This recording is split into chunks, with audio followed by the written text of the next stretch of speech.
Saúdo-vos com a santa paz de nosso Senhor e Salvador Jesus Cristo.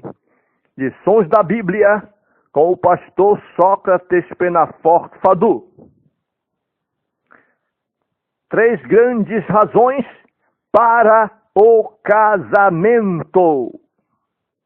Lemos em 1 Coríntios, capítulo 7, versículo 1 em diante.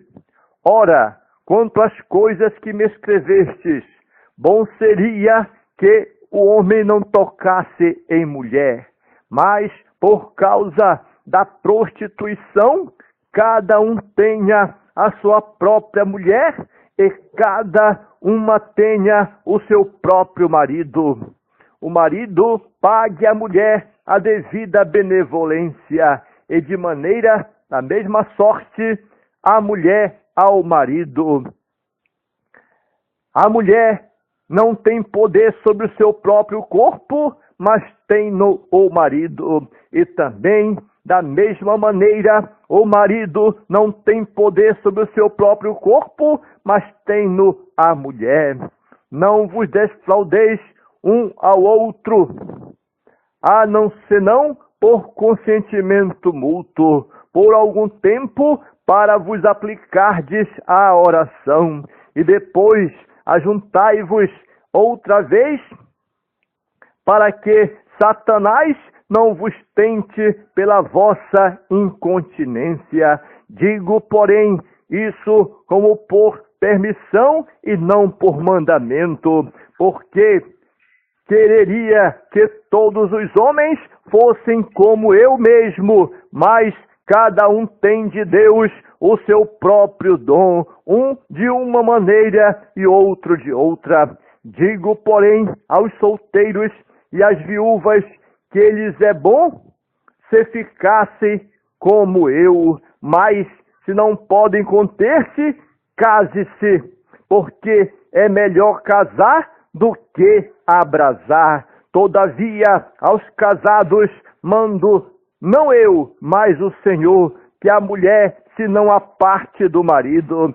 Se, porém, se apartar, que fique sem casar ou que se reconcilie com o marido, e que o marido não deixe a mulher.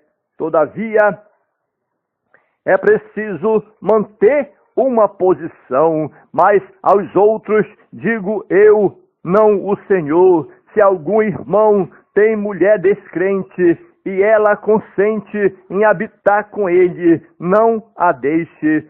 E se alguma mulher tem marido descrente e ele consente em habitar com ela, não o deixe, porque o marido descrente é santificado pela mulher e a mulher descrente é santificada pelo marido.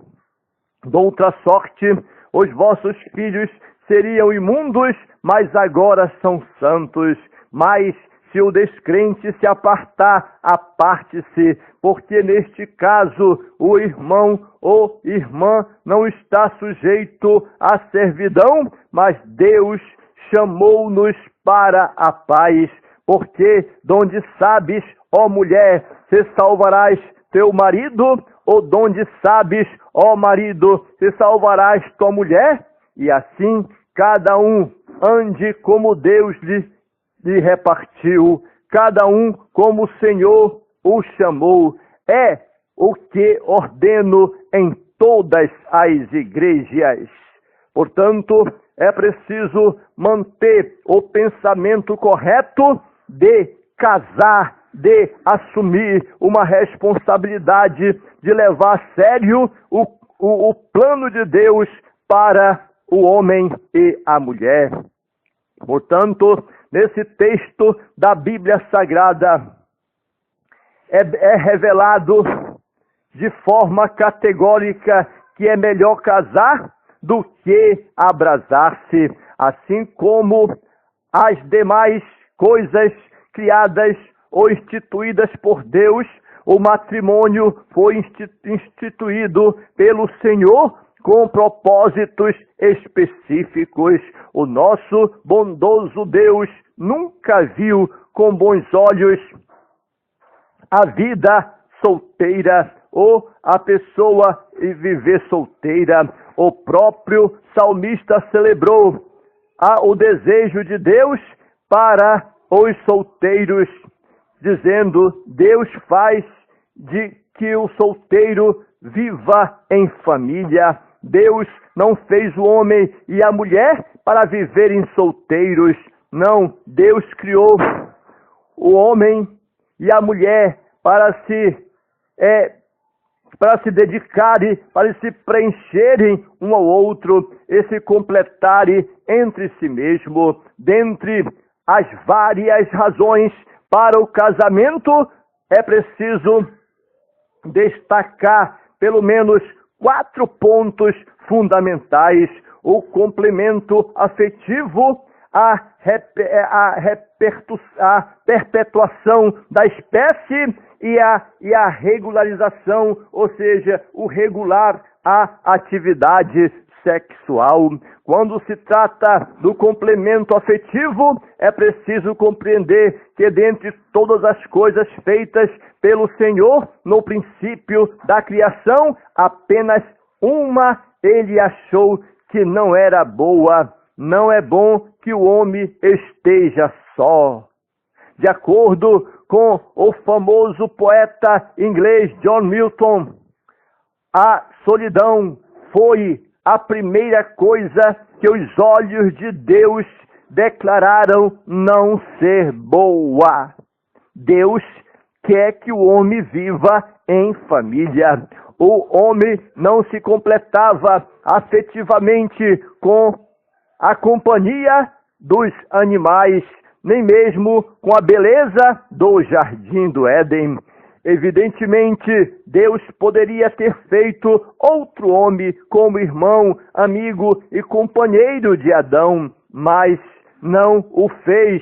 Em lugar disto, Deus fez uma mulher e a deu como esposa e companheira ao homem. Porque não era bom que o homem vivesse só, ele precisava viver em família, onde houvesse a perpetuação da espécie. Salomão afirma: melhor é serem 2 do que 1, porque tem melhor paga do seu trabalho. E ainda acrescenta em Eclesiastes capítulo 4, versículo 11, o sábio rei de Israel ainda escreve dizendo: também se 2 dormirem juntos, eles se aquentarão, mas um só, como se aquentará? É preciso, na paga é porque o salário é o dobro, e no inverno ou no frio é porque haverá como um aquecer ao outro. A perpetuação da espécie. Havendo Deus formado a mulher, entregou ao homem e abençoou a ambos, ele disse: frutificai-vos, multiplicai-vos e enchei a terra e sujeitai-a. Portanto, no texto das Escrituras, o ato de procriar é muito mais importante do que o mero relacionamento entre o homem e a mulher por meio do contato sexual. É também a consequência espontânea do amor existente entre um homem e uma mulher, legitimamente fazendo com que os casados vivam uma vida entre marido e mulher. Por isso, todos os filhos que, porventura, nasçam de um casamento devem ser aceitos e amados como a soma do querer do casal e do plano divino na vida deles. O salmista disse: eis que os filhos são herança do Senhor e o fruto do ventre, o seu galardão. A família, o casamento, ele regula a atividade sexual.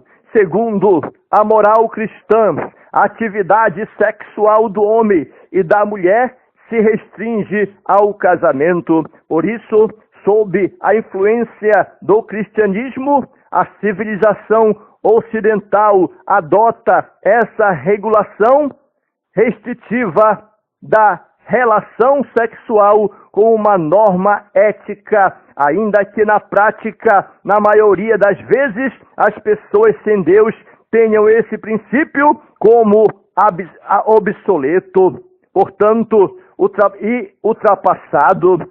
É por isso que o matrimônio serve para evitar que os desejos se convertam em concupiscências ou pecado. Em Provérbios capítulo 5 e versículo 18, a Bíblia incentiva a intimidade entre o casal, dizendo: seja bendito o teu manancial e alegra-te com a mulher da tua mocidade. A mulher da mocidade é a mulher com quem o homem se casou, segundo Howard, e o sexo envolve toda a personalidade.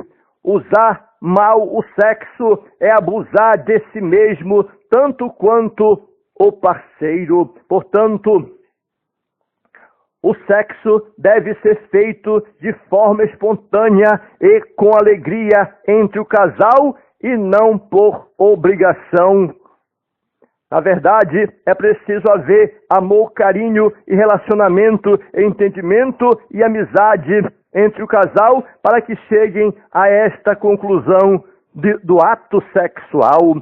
O apóstolo Paulo já havia reconhecido o casamento como fundamental para regular a atividade sexual, quando disse: mas por causa da prostituição, cada um tenha a sua própria mulher e cada uma mulher tenha o seu próprio marido. O marido pague à mulher a devida benevolência e da mesma forma a mulher pague ao marido a devida benevolência. Portanto, numa sociedade entre os valores éticos, onde os valores éticos e morais estão cada vez sendo mais relativizados, o casamento deve ser cada vez mais honrado e dignificado pelos cristãos que praticam os verdadeiros ensinamentos de Cristo Jesus.